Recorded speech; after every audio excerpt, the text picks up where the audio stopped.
Hey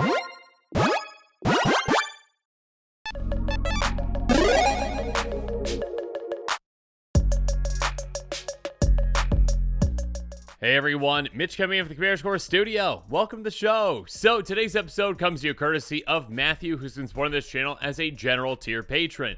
I truly couldn't do this without the support from amazing patrons like Matthew. So again, Matthew, thank you so much. And for the personalized deck tech, Matthew chose, well, a fantastic commander with Firkraag, Cunning Instigator, with a Goad theme. A 3/3 dragon with flying and haste that costs 3 blue, red. Whenever one or more dragons you control attack an opponent, Goad target creature that player controls. And whenever a creature goes combination with one of your opponents, if that creature had to attack this combat, you may put a ++1 counter on Firkraag, Cunning Instigator, and draw a card. So, yeah, this is a very spicy commander, one that can definitely go heavily into Goad, both by utilizing dragons to do so. Obviously, if you attack with one dragon at least, at every single one of your opponents, you can Goad one of their creatures. And if those creatures get through, great. You get some counters on this, you make this a more efficient dragon, and also you draw even more cards. And of course, there's ways to take advantage of that card draw too. But of course, on top of those dragons, well, just other Goad effects, other forced attack effects, other forced combat effects can really come in handy with this commander. You can generate card advantage. This can become a huge threat. There's a lot of spicy things you can do with this one. Now, of course, on these episodes, I'm going to be taking you through different tactics to show you how this deck works and how we're going to win with it. Also, this is a very budget-friendly deck. The commander itself is just 24 cents. Every single card in this deck is less than $1 at the time of this recording, and it is a $24.44 deck according to Moxfield. So yeah, very budget-friendly. Now, keep in mind that does not include the cost of basics, but you might already have those, or maybe you got some friends who can give you some, or your LGS, or you can just buy them in bulk. Lots of options there. And also, it doesn't include the cost of shipping, which might vary depending upon where you live. Regardless, if you are interested in this deck, make sure you check out that deck list link in the description below. Now, with all that said, let's jump into the tactics.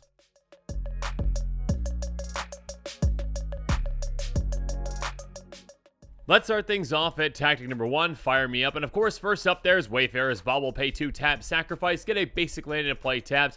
A fantastic source of land ramp for any color combination. Next up, Soul Ring enters the battlefield, and we can just tap it right away for 2 mana, more than we put into it. An incredible card. There's a reason why it's the most popular card out there. Then we've got Everflowing Chalice. This is a very flexible mana rock. 2 mana, can tap for 1, 4, tap for 2, etc., etc., etc. A very flexible, fantastic card for this deck. Next up, plenty of mana rocks that cost 2 and tap for 1, including Arcane Signet. This can tap for either of our colors. Felwar Stone can do so most of the time depending on our opponent's land situation. Then there's Izzet Signet, which is like a filter for our mana. Put 1 into it, tap. It taps for both of our colors. It can be a fantastic card for us. Then we've got Liquid Metal Torque. This one does not tap for a color, but that's okay. Taps for a colorless right away. Or we can tap and make target non-land permanent artifact issues other types. That can really help us with some removal or just do some quirky things with it. Next up, we've got Mind Stone, also tapping for a colorless. Pay 1 in, tap, and sacrifice. And we can draw a card with it if we want to replace it. Moving on, Talisman of Creativity, a great card. Can tap for a colorless, or we can tap for one of our 2 colors. 1 damage to us, though. That's okay. We start at 40 life. That's no big deal at all. Next up, we got Thought Vassal. No maximum hand size. That is huge. Being able to draw a ton of cards again with this commander, we can just keep and hold on to all of those cards. Moving on, we've got not as efficient of a mana rock, but one that can really help us out. Cornelian Orb of Dragonkind artifact for 3 mana in total, taps for a red. And if it's spent to cast a dragon creature spell, that dragon's going to gain haste until end of turn, which is huge again. Be able to attack with a dragon right away not only can help get damage through, typically again they do have flying, they get through on opponents pretty easily, but also again when they do get through, we can Goad, or actually when we attack I should say, we can Goad an opponent's creature right away. Then there's Dragon's Horde, another dragon specific card. Enters the battlefield. Whenever a dragon is battlefield under control, you get a gold counter on this. We can tap and move a gold counter from it to draw a card. So this can be a great draw engine for us. On top of that, again, just a simple mana rock, cost 3, taps for 1 mana of any color. Moving on, finally, we've got Ganax Astral Hunter for 5 mana. This is actually a dragon that can really help us out. 3/4 dragon with flying. When it enters the battlefield, or another dragon enters the battlefield under your control, you get a treasure token. That can add up a lot throughout the game and give us a lot of extra mana to play with.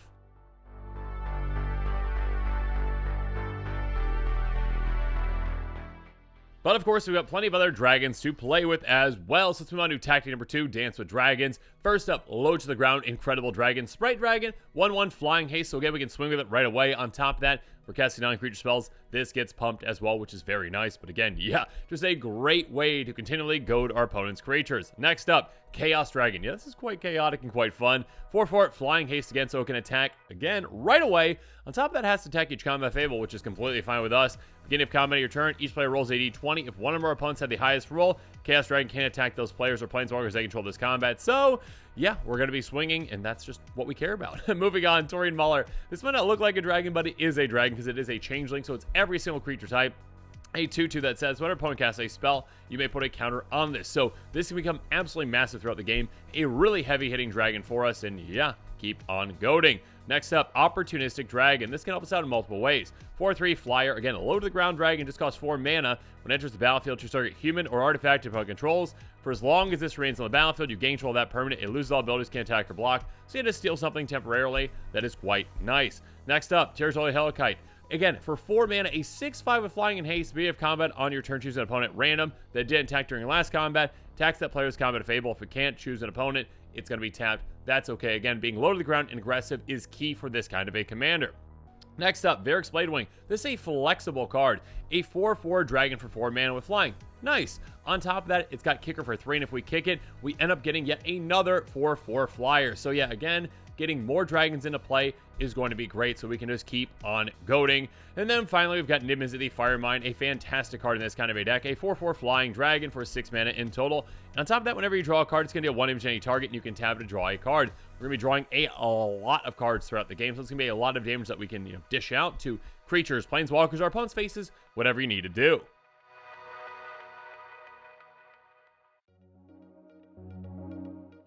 But now to move on to tactic number 3 with some really spicy cards, Ballroom Blitz. First up, we've got Spectacular Showdown, and what a showdown it's going to be. 2 mana, get a double strike counter on a creature and goad it. Or if we overload this, every single creature gets a double strike counter on it, and they're all going to be goaded. A massive play to essentially say, hey, yeah, everyone, let's just start swinging, and you opponents are going to be swinging at each other, dishing out a lot of damage, and, yeah, when you're doing so, again, I'm going to be drawing a ton of cards, getting a ton of counters on my commander, making it even deadlier. Yeah, this can easily turn your commander into a one-shot KO with each tripper on the table, with 1 tripper on the table, and just say essentially, hey, you know what? I'll cast this second main. Everything's double striking. Everything's goaded. Swing at each other. I'm going to be absolutely in a great position to take someone out. Next up, speaking of which, Disrupt Decorum. Very simple, very effective. 4 mana. Goad all creatures don't control. So essentially, hey, let's just open things up. You know what, opponents? You swing at each other. You're giving me a lot of value. You're hitting each other. You're taking out creatures. And also, I'm just sitting back, drawing cards, making my commander absolutely massive. What's not to love about that?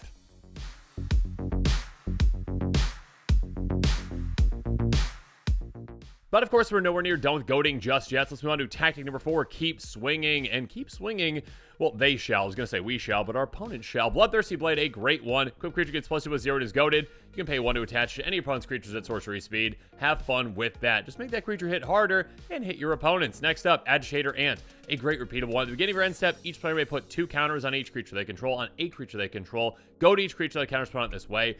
Yeah, make your creatures bigger and, yeah, swing at each other. And once one player starts doing it, you'll see that other players like, I don't want them to get an even bigger creature than me, so I need them to do it. Next up, Bothersome Quasi. This helps out in multiple ways. First up, Menace 3/2. Goaded creatures opponents control can't block. That is huge because, now you can't just sit back with your goaded creatures. On top of that, whenever a non-creature spell, whenever you cast one of those, you goad target creature opponent controls. You're going to be casting a lot of those throughout the game. When you do so, have fun with the free goading and the free additional value with your commander. Next up, Glowing Dwarf Emissary. Whenever you cast a historic spell, you get a treasure token. Only triggers once each turn. That being said, tap, sacrifice a treasure, goad target creature. It's going to be a great, repeatable way to goad throughout the game. And also, just, hey, you can use those treasures if you need to. Then there's Psychic Impetus, a great aura. Enchant creature gets +2/+2 is goaded. Whenever enchant creature attacks, scry 2. So some extra value out of our opponents attacking with their creatures, being forced to attack with those creatures. Have fun with that. Shiny Impetus, somewhat similar. +2/+2 goaded as well. Enchant creature attacks, create treasure token. Again, we've got other ways to use those treasure tokens. I mean, obviously just, mana-wise we can. Or again with Gloin, that kind of thing as well. Then there's Life of the Party. This is a very interesting one. A 0/1 first strike, Trample Haste Elemental. When it attacks, it gets +X/+0 until turn X number of creatures you control. On top of that, when this enters the battlefield, if it's not a token, each opponent gets a token that's a copy of it, and those tokens are goaded for the rest of the game. So just, hey, all 3 of you, For my 4 mana spell with could be a creature that can hit pretty hard, you're each going to get one that forces the Goad, which gives me extra value. Thank you so much. Next up, Mocking Doppelganger. This is an interesting one. 0/0 flash. Can enter the battlefield as a copy of a creature opponent controls, except it has other creatures the same name of this are goaded. Basically, hey, I'm going to clone the best creature on the board. Thank you so much for that. And also, hey, your best creature now has to attack the opponents. Have fun. Then there's Sly Instigator. This is a very interesting, repeatable one. Pay a blue, tap until your next turn. Target creature opponent controls can't be blocked. Goad that creature. That is huge. That is going to ensure that it gets through, hits an opponent hard, and yeah, gives you extra value. Moving on, Vengeful Ancestor, a great dragon for us as well. 3/4 Flying Spirit Dragon. Enters the battlefield or attacks Goad target creature, so repeatable Goad with that as well. On top of that, whenever a Goad creature attacks, deals one of its controller, that can add up a lot throughout the game and be a ton of damage to our opponent's faces. Speaking of a ton of damage, Death's Kiss can ensure that that can happen. Whenever a creature opponent controls attacks one or more of your opponents, double its power until end of turn.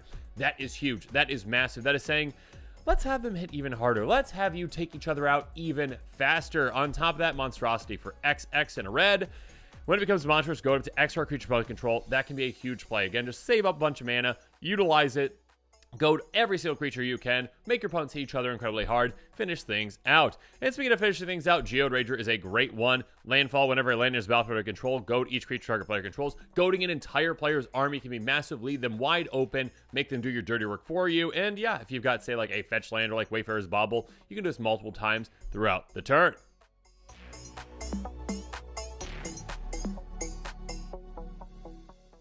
Now, there is one card, in my opinion, that stands above the rest, and that is the Golden Pig of this deck, which is, well, the number one card over 99, and the Golden Pig for this deck is Popular Entertainer. A enchantment background that costs 1 and a red that says, commander creatures you own have, whenever one or more creatures you control deal common damage to a player, goad target creature that player controls. This is huge in combination with our commander because, again, our commander says, hey, when your dragons are attacking opponents, you're going to be goading. So you're going to be getting 1 goad for dragons attacking an opponent. Now, also, when those dragons get through, at least 1 creature getting through on your opponent, you're also going to get to goad again. This is kind of like doubling up our commander's ability in a way. Again, our commander is based on attack. This is based on hitting, but your dragons are evasive, are effective. Doubling up that goading, again, doubles up the value you're getting and also doubles up the pain that your opponents are going to be put into. So yeah, you get a lot of extra value with this. It's a fantastic card, low to the ground enchantment that, yeah, it's just going to give you a lot of value throughout the game. So that is why it is the Golden Pig.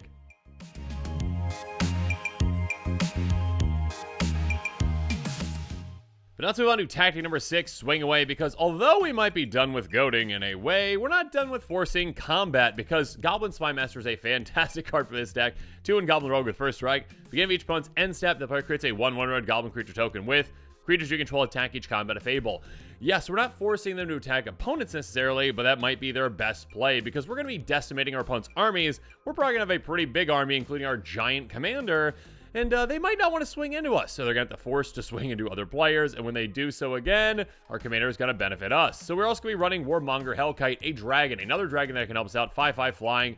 All creatures attack each combat of Fable. That is huge. And on top of that, pay 1 in red, attack creature gets +1/+0 until end of turn. We can make deals with this. We can say, hey, I'll pump your creatures, help you hit another opponent harder, or we can just pump our own creatures and hit even harder too. Finally, there's Angler Turtle, a great one as well. 5/7 Hexproof Turtle that's going to stay on the field for quite some time. Creature spells control attack each combat if able. That is massive. That is huge. This doesn't force us to attack, which is nice. And on top of that, it's going to be a great blocker for us as well.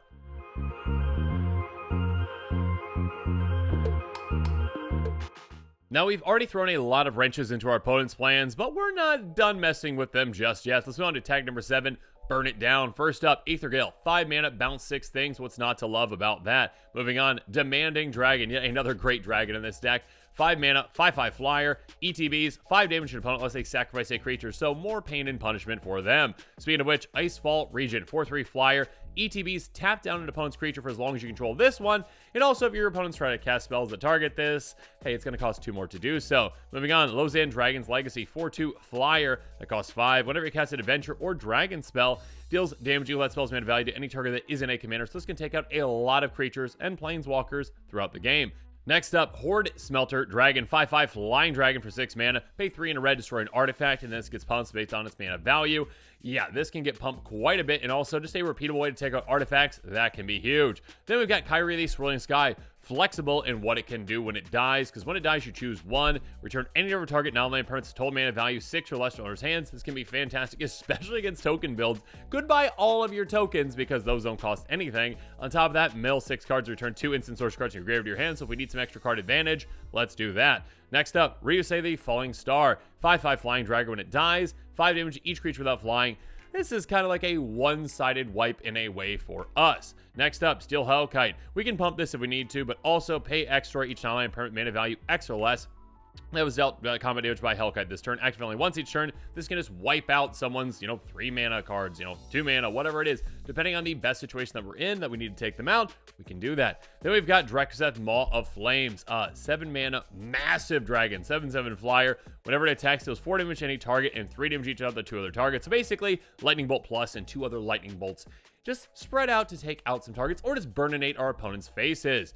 And then we've got, finally, Tyrant's Familiar. 5/5 Flying Haste, so again, we can swing right away and Goad, which is huge. On top of that, as long as you control your commander, gets +2/+2 and has, whenever it attacks, 7 damage target creature defending player control. So even more pain when we are attacking, even more ways up, get our creatures through. This can be absolutely massive.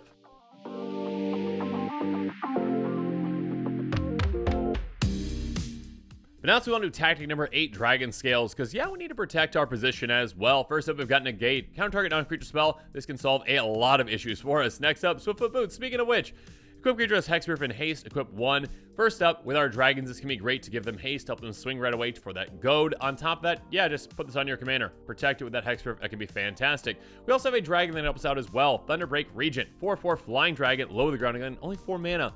Whenever a dragon you control becomes the target of a spell or ability opponent controls, 3 damage to that player. A lightning bolt threaten effect essentially that says, hey, if you're going to try to target my stuff, you're going to have to suffer the consequences. And then finally, Sapphire Dragon. First up, it's got an Adventure. Psionic Pulse for 3 mana, counter target non-creature spell, so a great amount of flexibility there. Top of that, 5/6 Flying Dragon. Whenever it attacks or blocks, you scry 2, so some extra value there as well.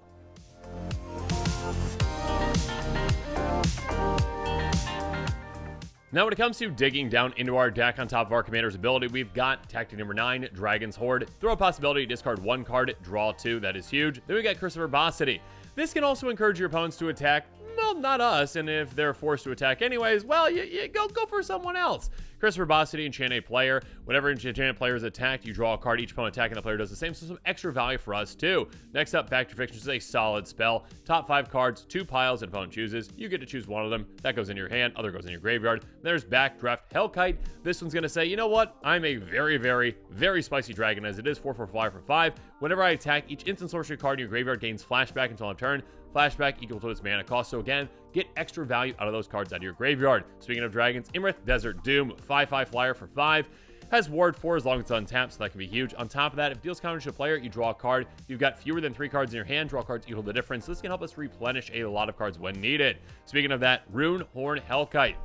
Another dragon that can help us card advantage. 5/5 Flyer, pay 6 mana in total, exile it out of your graveyard, and everyone wheels. So again, if you need a reset, that's a great reset for you. Speaking of which, Dragon Mage, basically, well, a very similar thing. 5/5 Flying Dragon, but this one's based on combat damage. When it hits a player, every single player wheels, so that can just huge to be resetting things. Speaking of that, Dream Pillager, some great impulse draw with this one. 4/4 Flyer for 7 mana. Deals combat to a player, exile that many cards top your library. Till the end of your turn, you can cast spells from one of those exile cards. So again, basically impulse draw based off of combat damage.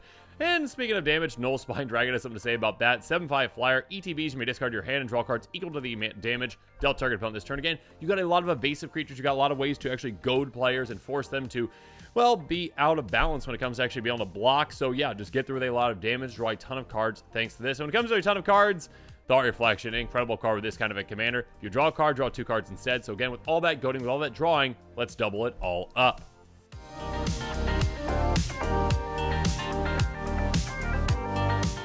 But now that we talked about every single non-land card in this deck, let's talk about the lands. First up, Crucible of the Spirit Dragon is a great land that I want to highlight. Tap for colors, pay 1, tap, put a storage counter on it. Tap and remove those storage counters. At X mana in any combination of colors, spend it to cast dragon spells. This can help us really fix our colors throughout the game when we need to. On top of that, we've got Rogue's Passage, a great way to get dragons through, or any creature through essentially. Tap for colors, pay 4, tap, target creature can't be blocked this turn. Keep in mind, you can actually utilize this on your opponent's creatures if you need to get them through as well. But yeah, overall, a very spicy commander, one that can really utilize, again, dragons, hasty dragons especially, and also, of course, other fantastic Goad effects and forced combat effects as well, giving you a ton of card advantage and making your commander absolutely massive. Can be a really fun commander to play. So yeah, if you are interested in this commander, make sure you check out that deck list link in the description below. And of course, as always, thanks again and have a good one. This show and episodes like this one are possible thanks to viewers like you. If you're looking for an easy way to help support this show, make sure that you like, share, and subscribe. Also, hit that bell notification icon so you don't miss any new episodes. You can also go check out our playmats and other merchandise at thecommandersquarters.com. We also have a ton of brand new t-shirt designs in stock, so make sure you check out those as well. Another easy way to support this show is with our TCG player affiliate links. So whether you're buying a deck or individual cards, you can use this general link right here or one in the description. And the final way that you can support this show is by supporting us directly by becoming a patron. There are many benefits to being a patron, and I truly couldn't do this without all of their support.